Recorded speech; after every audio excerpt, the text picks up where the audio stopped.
ரொம்ப வித்தியாசமான ஒரு படத்துடைய ஸ்டோரி ரிவ்யூ தான் இந்த வீடியோல பார்க்க போறோம். உண்மையாலேயே இந்த படத்தோட கதையை பார்த்து எனக்கு கதி கலங்கி போச்சுங்க. ஏன்னா அப்படி ஒரு கதை. சித்ரான ஒரு பொண்ணு ரொம்ப நல்லாவே படிப்பாங்க. ஒரு நாள் அவங்க ஃப்ரெண்ட்ஸ் அவங்கள கட்டாயப்படுத்தி ஒரு பார்ட்டிக்கு கூட்டிட்டு போக, அங்க அவங்களோட வயசுலயே சில மாணவர்கள் வந்து சித்ராவோட பழகி அவங்கள வீட்டுல விடுறதா சொல்லி கார்ல கூட்டு போயிட்டு ஒரு பயங்கரமான சம்பவத்தை பண்ணிடுறாங்க. இப்படி ஒரு பரபரப்போட தாங்க இந்த கதை ஆரம்பிக்கும். அதுக்கப்புறம் அந்த விஷயத்த நம்ம சித்ரா வீட்டுல சொன்னாங்களா இல்லையா, இத பண்ண அந்த 5 பசங்க என்ன ஆனாங்க, அவங்களுடைய குடும்பங்கள்லாம் யாரு, அப்படி அடுத்தடுத்து பிரெடிக்ட் பண்ணவே முடியாத அளவுக்கு ரொம்ப எமோஷனலா இந்த கதையை கொண்டு போயிருப்பாங்க. இது கட்டாயம் பெற்றோர்கள் பார்த்தே தீர வேண்டிய ஒரு படங்க. அதை ப்ரமோட் பண்ணாதான் இந்த வீடியோவே. இந்த படத்துடைய பேரு யுஃபோரியா. இப்ப இந்த படம் தெலுங்குல மட்டும்தான் OTT-ல இருக்கு. வாய்ப்பு இருந்தா பாருங்க. இன்னும் லைக் கொடுக்கலனா ஒரு சின்ன லைக்கோட இந்த வீடியோவை கண்டினியூ பண்ணுங்க. நீங்க இப்ப பார்த்துட்டு இருக்கிறது நம்மளுடைய பிலிம் பை. இந்த கதையோடைய ஆரம்பத்திலேயே ஒரு கோர்ட்டை காமிக்கிறாங்க. அப்படி அந்த கோர்ட்ல இருக்கிற ஒரு ஜட்ஜை காமிக்கிறாங்க. அப்படி ஜட்ஜ் கிட்ட வந்து ஒரு வக்கீல் நம்ம கோர்ட்டுக்கு ஒரு வித்தியாசமான வழக்கு வந்திருக்கு அப்படின்ற மாதிரி சொல்ல, என்ன வழக்குன்னு கேட்கும் போதோ இங்க ஒரு பிரின்சிபல் மேடம் இருக்காங்க. அவங்க விகாஸ் அப்படின்ற அந்த பையனுடைய அம்மா.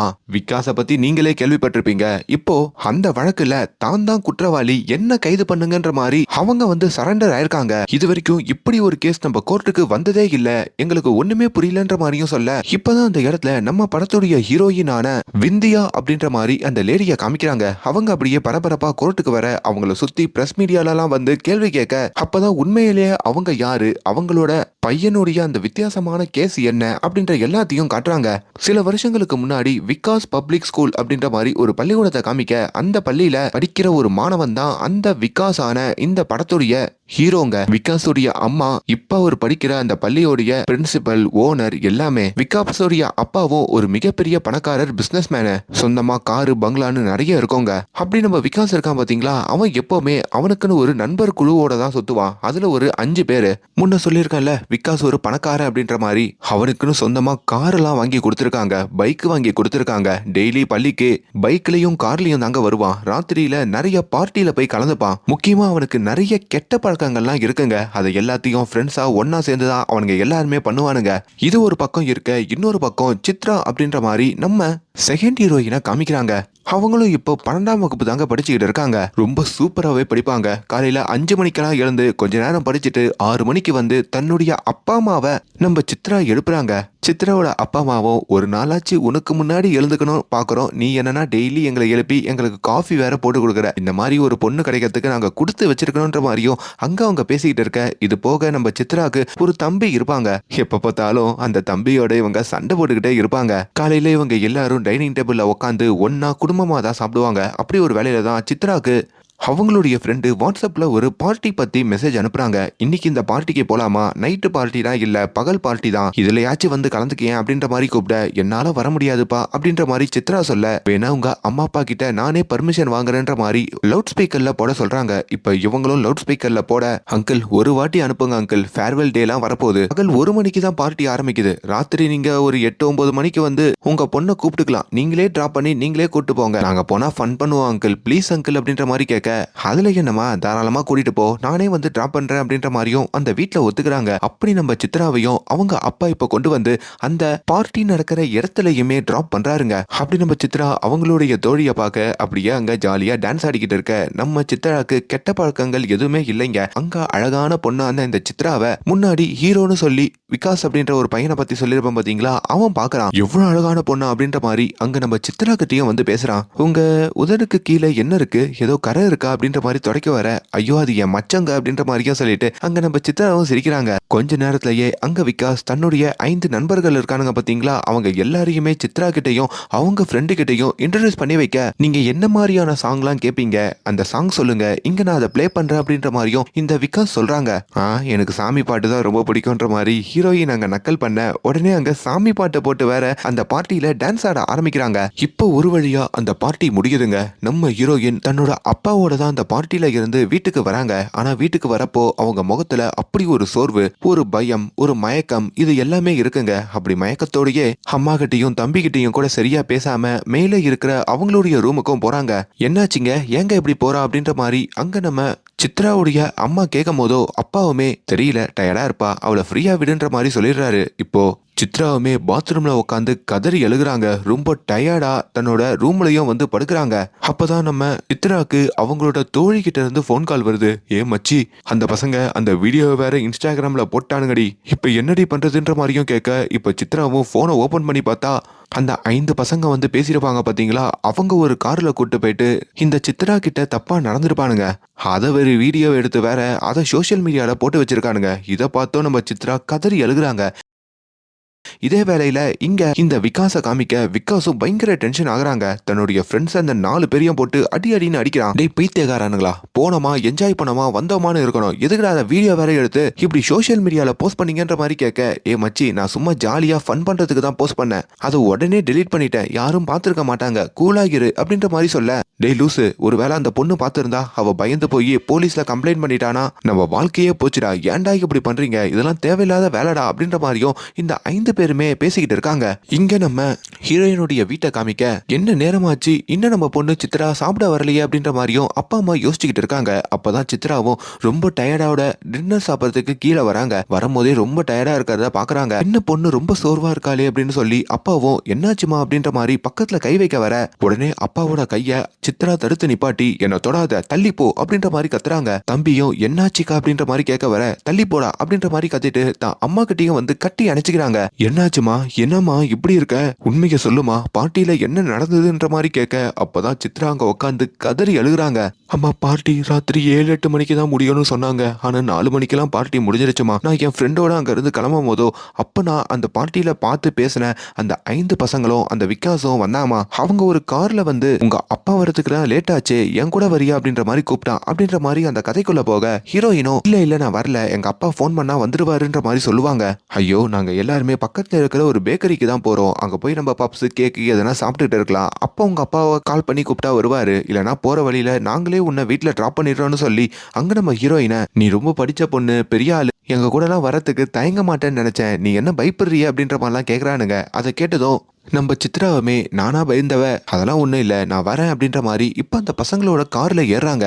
அப்படி இவங்க எல்லாருமே அந்த பேக்கரிக்கு வர, அந்த பேக்கரியிலையும் இந்த விகாசும் அவங்க ஃப்ரெண்ட்ஸும் வந்து ஒரு கேக்கு வாங்குறாங்க. அது ஒரு ஸ்பெஷல் கேக்குங்க. இப்போ அந்த இடத்துல அந்த ரெட் கலர் காரில் வந்திருப்பாங்க பார்த்தீங்களா, அதில் இருந்து ஒரு பெரிய கார்லையும் இவங்க எல்லாரும் மாற சித்ரா சந்தேகத்தோட பார்க்குறாங்க.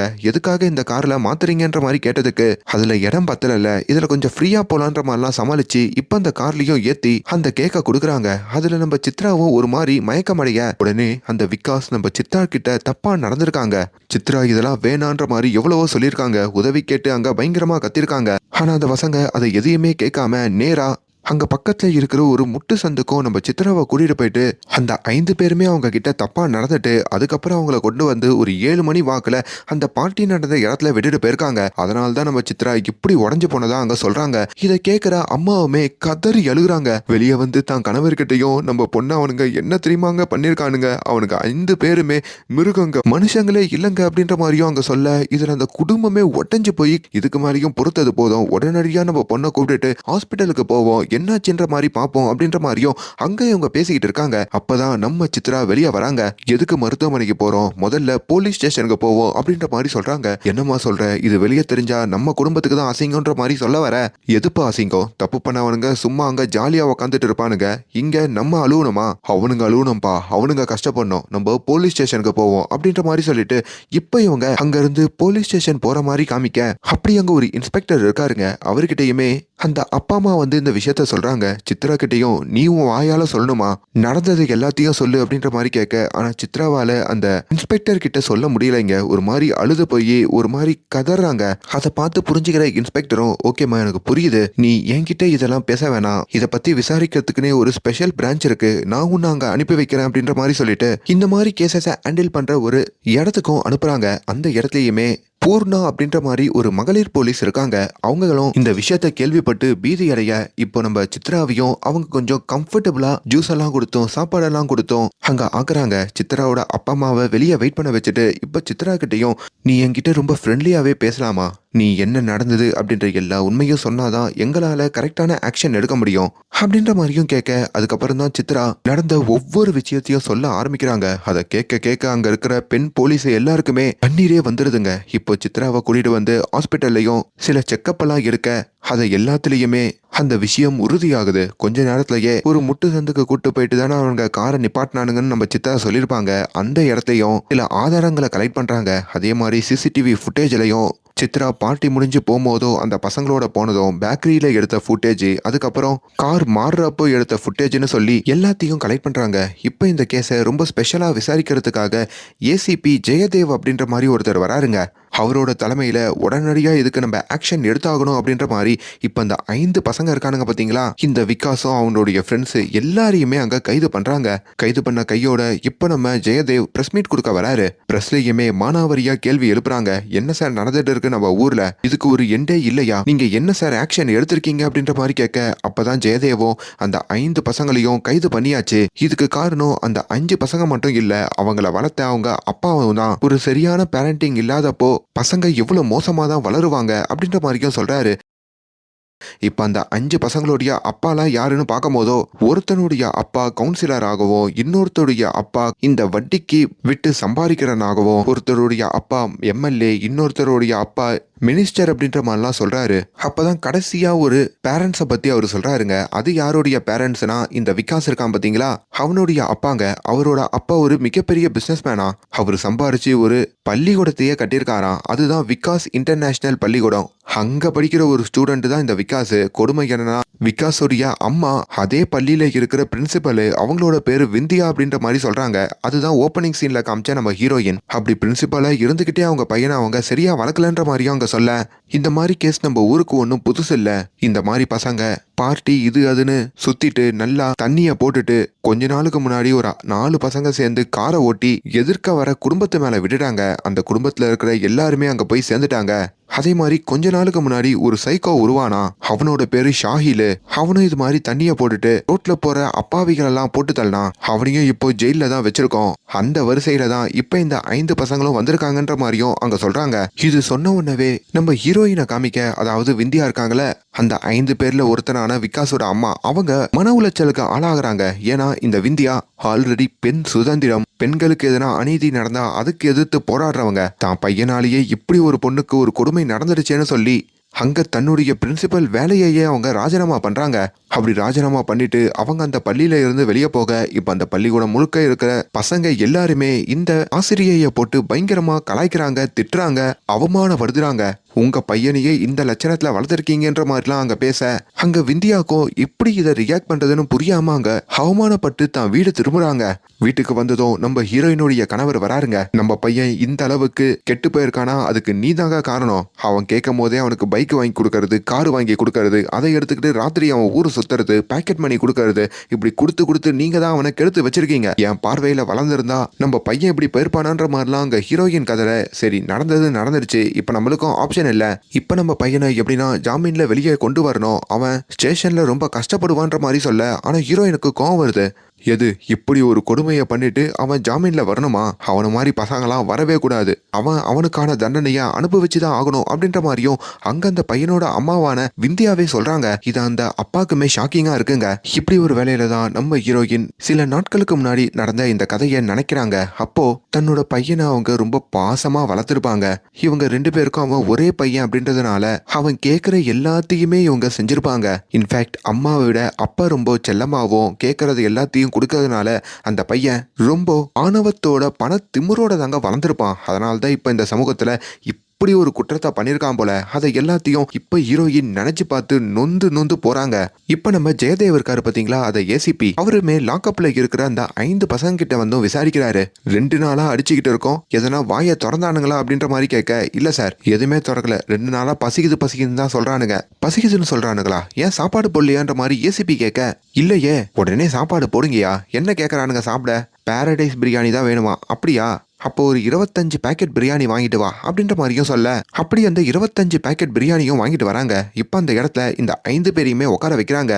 முதல்ல இந்த விகாஸ் இருக்கான் பாத்தீங்களா, அவங்கிட்டையும் ஒரு பேக்கெட் பிரியாணியை கொடுக்க, நல்லா மூக்கு பிடிக்க இந்த பிரியாணியை சாப்பிட்றா அப்படின்ற மாதிரி ஏசிபி சொல்றாரு. விகாஸும் ரொம்ப சந்தோஷமா அந்த பிரியாணியை சாப்பிட இப்ப இன்னொரு பாக்கெட் பிரிச்சு கொட்டிட்டு இதையும் சாப்பிட்டு காலி பண்ணணும்னு சொல்ல சாப்பிடாத பசியில அந்த பாக்கெட்டையும் காலி பண்றான். இப்ப 3வது பாக்கெட் கொட்டி அதையும் சாப்பிட சொல்றாரு. என்ன சார் 3வது பாக்கெட்டா, எனக்கு வயிறு ஃபுல்லாயிடுச்சே சார் அப்படின்ற மாதிரி சொல்ல சாப்பிட்றா சாப்பிடலன்னு வையே அவ்வளவுதான்ற மாதிரியும் இப்ப ஏசிபி மிரட்ட இப்ப முக்கி 3வது பாக்கெட் சாப்பிட்றான். இப்ப 4வது பாக்கெட்டையும் சாப்பிட சொல்றாரு. அவனால முடியலைங்க, அதுக்கு மேல சாப்பிட்டா வாந்தியே எடுத்துருவான். முக்கி முக்கி சாப்பிட்றான். 5வது பாக்கெட்டையும் சாப்பிட சொல்ல அவ்வளவுதாங்க, இதுக்கப்புறம் சாப்பிட்டா இதுக்கு மேல என்னால இருக்கவே முடியாது சார் அப்படின்ற மாதிரி சொல்ல அப்படி அவனை சாப்பிட வச்சு அந்த வலி அவனை அனுபவிக்க வச்சு இதையெல்லாம் பார்த்து மீதி இருக்கிற 4 பேருமே பயப்படுறாங்க. இப்ப மீதி இருக்கிற 20 பாக்கெட்டையும் ஆளுக்கு 5 பாக்கெட்டா சாப்பிட வச்சு அவங்க எல்லாரையுமே இந்த ஏசிபி கொடுமைப்படுத்துறாரு. இதையெல்லாம் சுத்தி இருக்கிற மத்த பெண் போலீஸும் பார்த்து இந்த மாதிரி பசங்களுக்கு இதை விட அதிகமா தண்டனை கொடுக்கணும்ன்ற மாதிரியும் நினைக்க இப்ப அந்த ராத்திரியே நம்ம ஏசிபியை பாக்குறதுக்கு அங்க இருக்கிற ஒரு மினிஸ்டர் வராருங்க.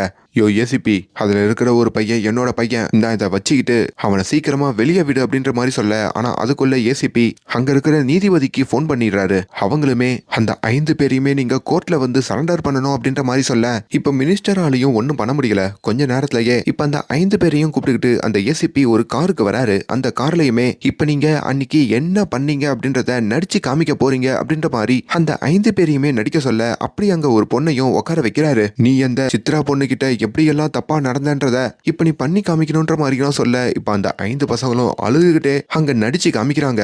ஆனா அவங்களுக்கு அப்பதான் கொஞ்சம் கொஞ்சமா தான் பண்ணது எவ்வளவு பெரிய குற்றம் அப்படின்ற மாதிரியும் தெரியுதுங்க. இத்தோட மட்டும் முடியலைங்க. இப்ப இந்த 5 பேரையுமே ஒரு டெஸ்ட் எடுக்கிறதுக்காக ஹாஸ்பிட்டலுக்கும் கூட்டிட்டு போறாங்க. அது ரொம்ப மோசமான டெஸ்டா இருக்குங்க. ஹாஸ்பிட்டல்ல இருக்கிற டாக்டரும் இவங்களை ரொம்ப கேவலமா பார்க்க அங்க மத்த நர்ஸுகள் முன்னாடிலாம் இந்த 5 பேரையுமே அசிங்கப்படுத்துறாரு. அப்படி ஒவ்வொருத்தனும் அந்த டெஸ்ட் முடிச்சிட்டு வெளியே வந்தோம், என்ன வாழ்க்கடா இது, ஒரு 3 நிமிஷம் சந்தோஷத்துக்காக மொத்த வாழ்க்கையே நம்ம இறந்துட்டோமே, என்னடா இது அப்படின்ற மாதிரியும் கதறி அழுகுறாங்க. இப்ப அட்லாஸ்ட் விகாஸ் இருக்கான் பாத்தீங்களா, அவனுக்கும் அந்த டெஸ்ட் எடுக்கணும் அப்படின்ற மாதிரி உள்ள கூப்பிட ஆனா விகாஸுக்கு அது ரொம்ப பெரிய அவமானமா இருக்குங்க. அங்க இருக்கிற ஒரு மருந்தை எடுத்து குடிச்சிடுறான். கொஞ்ச நேரத்திலேயே விகாஸோடைய அம்மாவான நம்ம ஹீரோயின் விந்தியா இருக்காங்க பாத்தீங்களா, அவங்களுக்கு ஒரு போன் கால். ஹாஸ்பிட்டலுக்கு போன உங்க மகன் மருந்து குடிச்சு உசுருக்கு போராடுறான் அப்படின்ற மாதிரியும் சொல்ல இவங்க துடிச்சு போறாங்க. உடனே தான் கணவரை கூப்பிட்டுக்கிட்டும் ஹாஸ்பிட்டலுக்கு ஓடுறாங்க. ஒரு கவர்மெண்ட் ஹாஸ்பிட்டலை வச்சுதான் விகாஸுக்கு வைத்தியம் பாக்குறாங்க போல. அப்படி அங்க ஏசிபி கிட்டையும் விகாஸோடைய அம்மா வந்திருக்காங்கன்ற மாதிரி சொல்ல அவங்கள மட்டும் அலோவ் பண்ணுங்கன்ற மாதிரி சொல்லி இப்ப அவங்க அம்மாவையும் பார்க்க வைக்க பையனை பார்க்குற அம்மாவுமே தனக்கு தெரிஞ்ச டாக்டருக்கெல்லாம் கால் பண்ணி இப்ப அந்த ஹாஸ்பிட்டல்ல இருக்கிற இன்னொரு வார்டுக்கு மாத்தி அங்க தான் பையனையும் காப்பாத்துறாங்க. இப்ப விகாஸும் பொழைச்சதுக்கு அப்புறம் அங்க பக்கத்துல நம்ம ஹீரோயின் வந்து நிக்கிறாங்க. அப்படியே விகாஸும் கண்முழிச்சு தான் அம்மாவை பார்க்க என்னடா மருந்து குடிச்சு அப்படியே போயிடலாம், ரொம்ப ஈஸியா இதெல்லாம் மறந்துடலான்னு பாக்குறியா, இந்த மாதிரி ஆளுங்களாம் உசுரோட இருக்கணும்டா, அப்படி இருந்து ஒவ்வொரு நாளும் அந்த வலியை நீ அனுபவிக்கணும்டா, அப்படி ஒரு தண்டனை உனக்கு கிடைக்கும், அப்படி கிடைக்கலனா ஒரு அம்மாவா இருந்து நானே வாங்கி கொடுப்பேன்டா அப்படின்ற மாதிரி தான் பையன்கிட்டயே அவங்க சொல்றாங்க.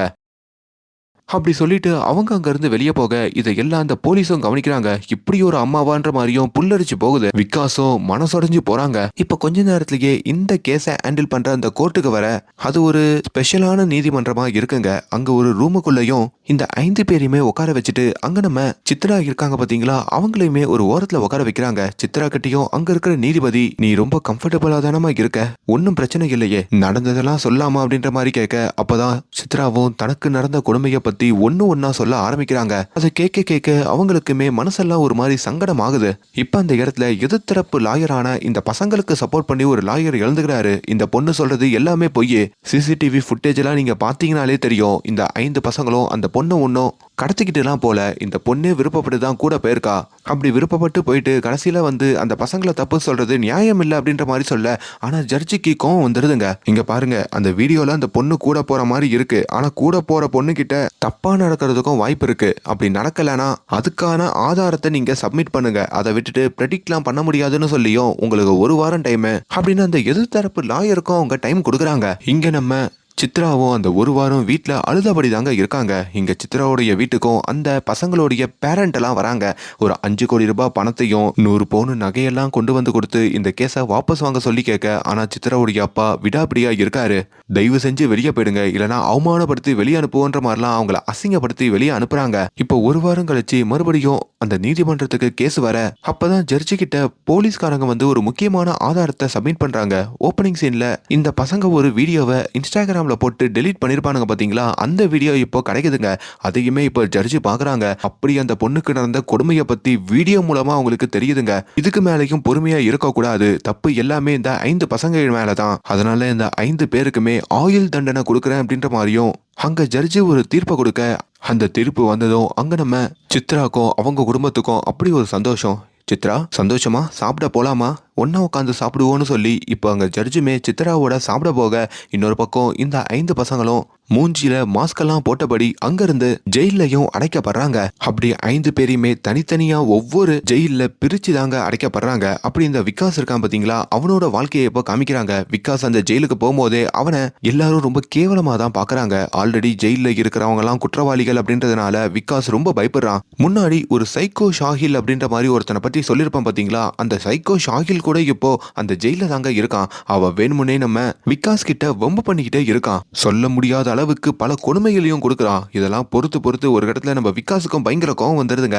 ஒரு நாள் லாக்அப்ல வச்சு அந்த சைக்கோ ஷாஹில நம்ம விகாஸ் அடிச்சிடுறாருங்க. எது சைக்கோ ஷாஹிலேயே இந்த விகாஸ் அடிச்சிட்டானான்னு சொல்லி அங்க இருக்கிற மத்த கைதிகள்லாம் இப்ப நம்ம விகாஸை பார்த்து பயப்பட ஆரம்பிக்க, இப்படியே காலங்கள் ஓடுது. ஒரு 6 வருஷம் இப்ப அந்த விகாஸ் ஜெயில தாங்க இருக்கான். கட் பண்ணா இங்க விகாஸுடைய அம்மாவான விந்தியாவை காமிக்கிறாங்க. 6 வருஷத்துக்கு அப்புறம் தான் பையனை பரோல்ல எடுத்து ஒரு 3 மாசம் அவனுக்கு ஒரு நல்ல வாழ்க்கையை கொடுத்து அவனை படிக்க வச்சு அவனை திருத்தணும் அப்படின்ற மாதிரியும் அவங்க முயற்சி பண்றாங்க. அதுக்காக ஒரு மனைவியும் அங்க இருக்கிற ஜெயிலர் கிட்ட வந்து அவங்க கொடுக்க, ஜெயிலருமே இந்த 6 வருஷத்துல ஒரு வாட்டி கூட உங்க பையனை நீங்க பார்த்ததில்ல, அதனால நீங்க அவனை திருத்தணும்னு சொல்லி இந்த ஜெயில கொடுத்த இந்த மனுவை நாங்க அக்செப்ட் பண்ணிக்கிறோம். ஆனா உங்க பையன் இந்த 6 வருஷத்துல இந்த ஜெயில வேற மாதிரி மாறிட்டான், அவன் கிட்ட கொஞ்சம் ஜாக்கிரதையா இருங்கன்னு சொல்ல, அங்க ஹீரோயினும் அவன் எப்படி மாறினாலும் எனக்கு கவலை இல்ல, அவன் படிக்கிற வரைக்கும் கோல்டு மெடலிஸ்ட், அவனை ஒரு டெல்லியில நடக்கிற எக்ஸாமுக்கு பாஸ் பண்ண வச்சு அவனை திருத்தணும் அப்படின்ற மாதிரியும் அவங்க சொல்றாங்க.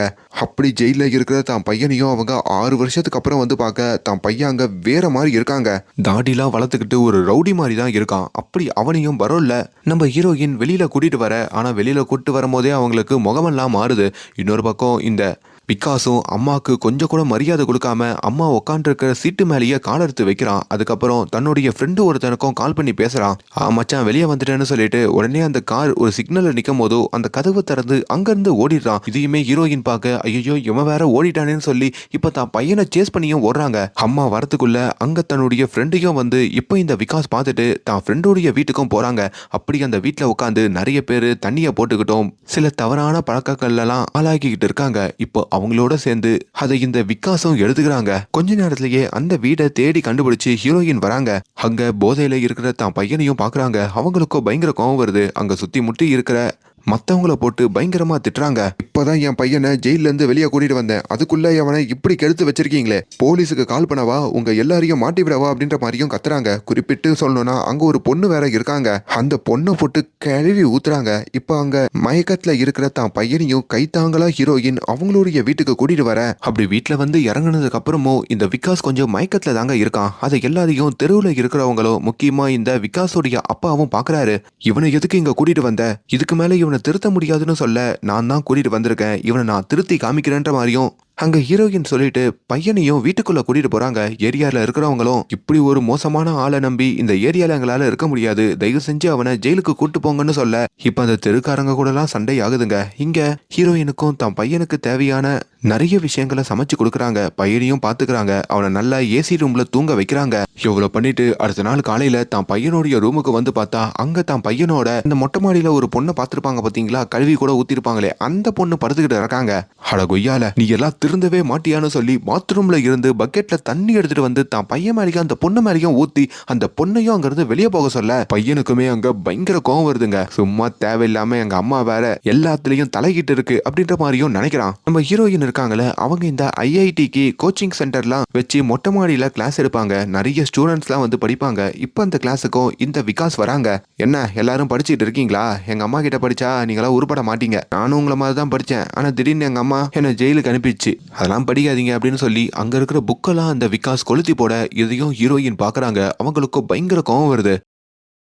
இப்ப அந்த ஜெயில இருந்து வெளியே வந்ததுக்கு அப்புறம் கூட இந்த விகாஸ் திருந்துற மாதிரி இல்லைங்க. அங்க இந்த கடத்தல் கும்பல்லாம் இருக்கு பாத்தீங்களா, அவங்களோடலாம் பழக்கம் ஏற்படுது. அப்படி அவங்க இருக்கிற இடத்துக்கும் இந்த விகாஸ் அவரோட ஃப்ரெண்டோட போய் உக்காந்துக்கிட்டு இருக்க, அப்ப அந்த இடத்துக்கு இந்த ஏசிபி இருக்காரு பாத்தீங்களா, அவர் வராருங்க. அவரும் அந்த கடத்தல் கும்பல் கிட்ட சில விஷயங்களை வாங்குற மாதிரி வர, ஆனா அவரு வாங்குற மாதிரி வந்ததே அந்த கடத்தல் கும்பலை பிடிக்கணும்னு சொல்லிதாங்க. ஏன்னா அந்த கடத்தல் கும்பல்னால நிறைய இளைஞர்களுக்கு ரொம்ப தவறான பழக்கம் ஏற்பட்டு அவங்க வாழ்க்கையே சீரழிஞ்சு போகுதாம். அதை காப்பாற்றணும் தான் ஏசிபி நினைப்பாரு. அப்படி அந்த கடத்தல் கும்பலையும் அங்க கொத்தா பிடிக்கிறாரு. அப்படி அந்த இடத்துல இப்ப நம்ம விகாஸ் வேற இருப்பாரு பாத்தீங்களா, அந்த விகாஸையும் இந்த ஏசிபி பாக்குறாரு. அவருக்கும் பயங்கர கோவம் வருது. 6 வருஷத்துக்கு முன்னாடி நீ ஜெயிலுக்கு போன, அதுக்கப்புறம் கூட திருந்தல, பரோல்ல வந்து இதுதான் பண்ணிட்டு இருப்பலன்னு சொல்லி அங்க நம்ம விகாஸோடைய அம்மாவை கூப்பிட, இவனை எதுக்கு பரோல்ல கூட்டு வந்தீங்க, இவனால மறுபடியும் எல்லாருக்கும் பிரச்சனைன்ற மாதிரியும் அங்க சொல்றாங்க.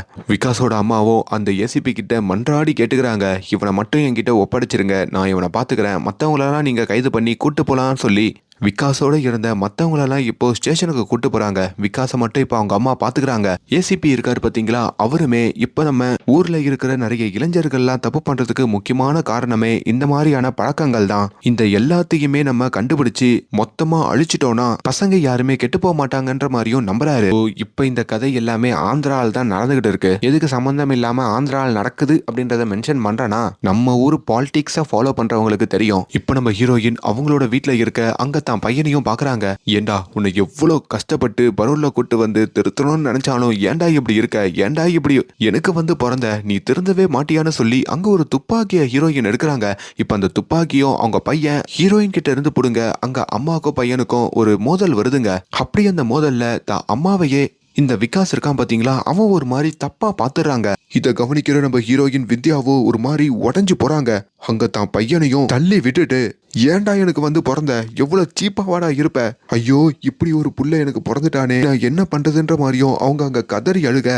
ஒரே வழிதான் இருக்கு, டே விகாஸ் நீயும் இதுக்கப்புறம் உசுரோட இருக்காத, நானும் இருக்கல அப்படின்னு அங்க ஒரு பாட்டில் இருக்குங்க. அதுல இருக்கிற கொஞ்சம் தண்ணியையும் நம்ம ஹீரோயின் போட ஆரம்பிக்கிறாங்க.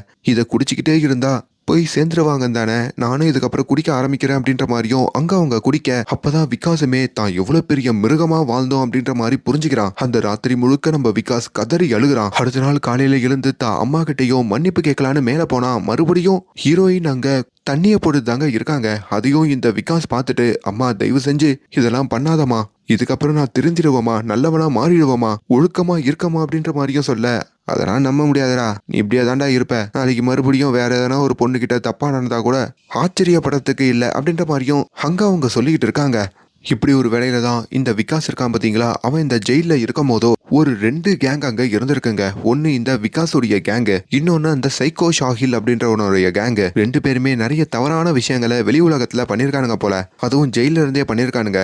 இப்போ அதுக்காக தான் அம்மா இந்த பரோல்ல வெளியே எடுத்துட்டு வந்ததை இந்த விகாஸ் பயன்படுத்துறான் போல. ஆனா இப்போ அம்மாவே தண்ணியை போட்டுட்டு அங்க சோகத்துல இருக்கிறதுனால விகாஸ் முற்றிலுமா திருந்துறான். தான் கூட பழகிற அந்த ஃப்ரெண்ட்ஸு கிட்டையும், முக்கியமா அந்த பொண்ணு ஒருத்தவங்க இருப்பாங்கல்ல அவங்க கிட்டையும், இதுக்கப்புறம் நம்ம இந்த மாதிரி தண்ணி அடிக்கிறது இது எல்லாத்தையும் விட்டுருவோம், ஒழுக்கமா வாழ்வோம் அப்படின்ற மாதிரியும் சொல்றான். தான் அம்மாவையும் கண்ணும் கருத்துமா பாத்துக்கிறான்.